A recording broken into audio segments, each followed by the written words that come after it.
What up, yo? BangGood sent over a GK68 acrylic keyboard to build. It came with a carrying case. Looks like a wallet. There it is. Acrylic case, GK68 5-pin hot swappable keyboard. Now, along with this DIY kit, they also sent some switches and some keycaps. They were kind enough to send over Kailh box whites, which are fairly clicky switches, and this Macaroon keycap set. They actually sent a second keycap set, but we're probably going to save this for some other video. It's the honeybee keycap set as well. Product links in the description. Let's get to building. GK64 DIY kit, Kailh box whites, and the Macaroon keycap set.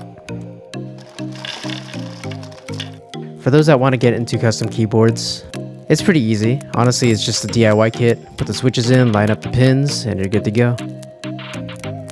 Of course, there's modding and lubing, all that good stuff. However, this is pretty much it.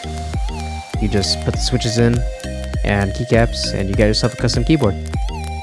This keyboard hobby is mainly preference. So, for example, these switches in particular are clicky, and they emit a loud clicky noise. Let's plug it in and see the RGB with the acrylic case.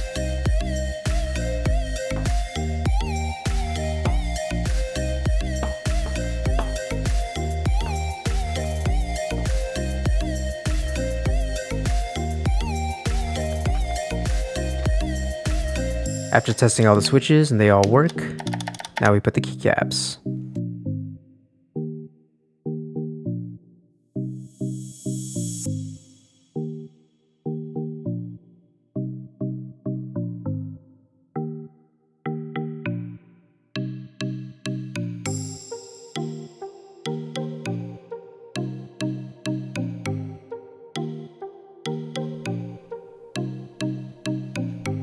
And we're done. This is the GK64 acrylic case with Kailh box whites and the Macaroon DSA keycaps.